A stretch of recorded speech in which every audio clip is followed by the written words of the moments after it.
This is a Reddit post by Altruistic Blood.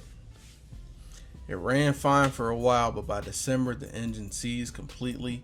No warning lights, just sudden loss of power.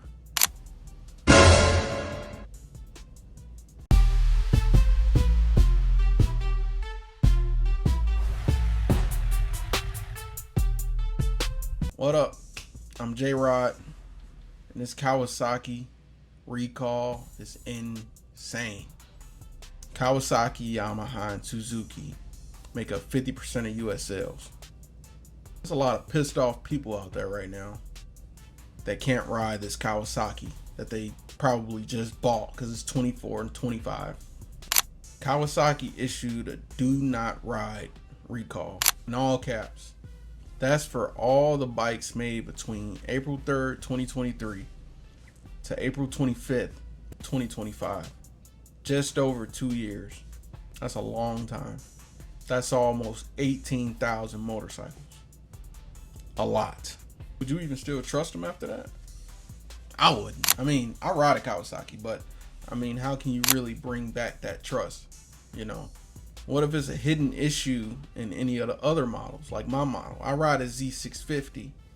It could be a problem with that at some point. Even if it's just 1% of bikes, it put a major dent in the trust of, you know, current buyers or future buyers, even like dealers trying to take a trade in. The summer recall is especially frustrating because it's prime weather right now. I mean, you don't want to sit in the house cooped up or be riding in one of them cages, them cars. Not to mention how much you will hear about it. Oh, bro, you riding that 6R, bro? I heard that engine will lock up on you, bro. You would never heard the end of that, ever. Like I said, this recall include all 2024 and 2025 ZX-6Rs, okay? And in my opinion, the ZX-6R is like one of the best 600s out here. It's a 636, you know. That's the engine displacement, so it's a little bit above the rest. My last video here on this channel was literally a 2025 ZX-6R review by my boy Pablo. Pablo talked about the recall in the video a little bit. Here's the clip. Then this one, that's the best middleweight sports bike you can find in the market. Highly recommend it. Now, right now, as I'm speaking, we're having this big recall. Don't let that scare you, right? I trust Kawasaki as a company. They've been making bikes forever. Here and there, company's gonna make a mistake here and there, and I know they're gonna do right with the customers. They're gonna get people a new engine if necessary. So just wait for the recall, maybe. But outside that, man. But I thought since we discussed the good of the ZX-6R, who would I be to not discuss the bad, right? So what is the issue with this bike? To keep it simple, the engine will seize up on you while you're riding. That's a problem. The problem comes from an over-torqued crankcase, okay? You've all heard of a crankshaft. The crankcase is the housing around the crankshaft, okay? The crankshaft is the part of a piston engine that takes that linear motion of the pistons and turns it into like a rotational power so the vehicle can get moving, whether it be a car or a bike. It's the same process. And if that locks, you can't move. And if that locks while you're moving, you're stopping. So what does all this fuss mean for you? Don't go buy a ZX-6R anytime soon. And if you ride one, be aware of the consequences of riding that bike and ignoring that recall. Not to mention how much the value of the bike probably dropped by now. And if you're financing it now, you got like a financial burden for something that you can't ride. It's not like they about to give you a loaner bike.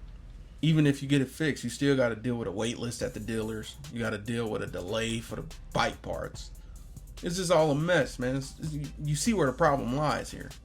If you don't feel like waiting, now you take the risk of going out and having an engine lock up on you mid 50-degree turn, upsetting the suspension and high siding off the bike, really hurting yourself.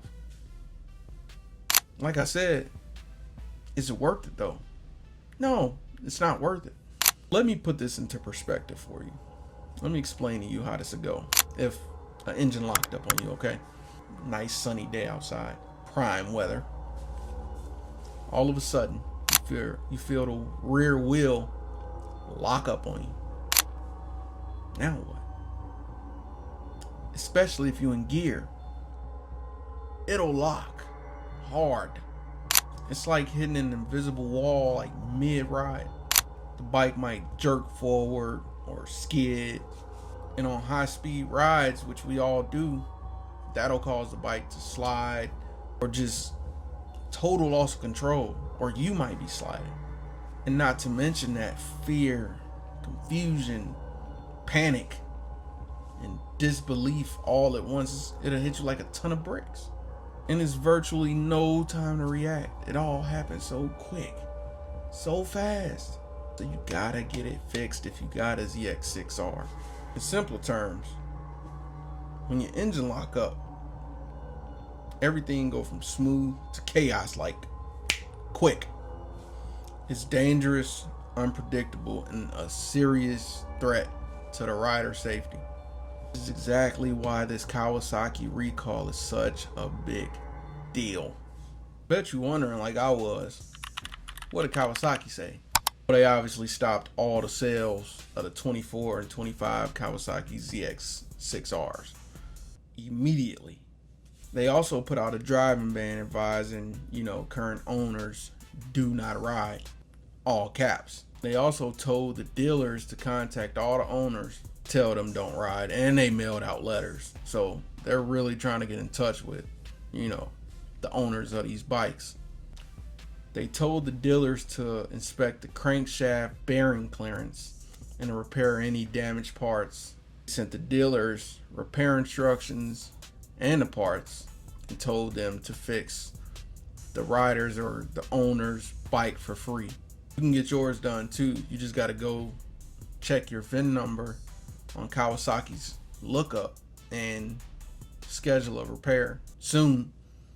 Okay, this is another Reddit post by Nautical Nachos.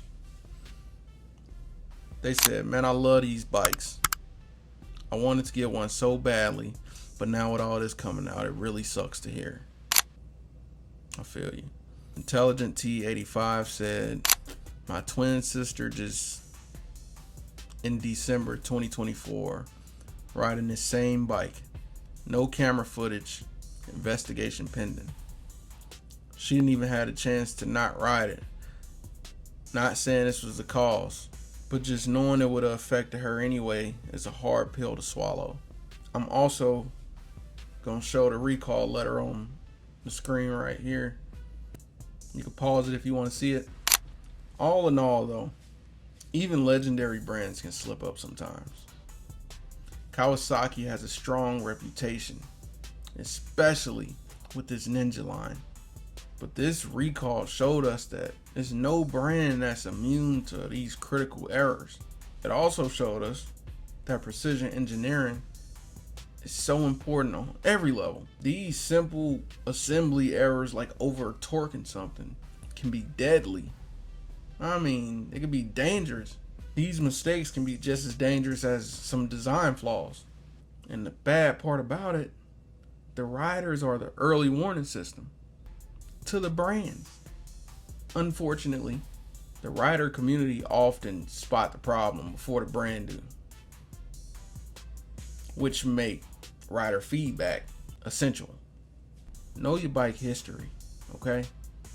If you're buying new or used, look up the VIN number, check for a recall, just make it a habit. It take a couple minutes, because even a dream bike like the ZX-6R can have hidden issues, and it's up to you to stay informed. It's your responsibility. This wasn't just a recall, it was a wake-up call. For us riders, safety should be greater than speed. For the brand, precision should be greater than performance hype. For the community, we need to always watch out for each other. Be sure to subscribe, like, and comment what you think down below about this whole Kawasaki recall mess. This is a huge problem for Kawasaki.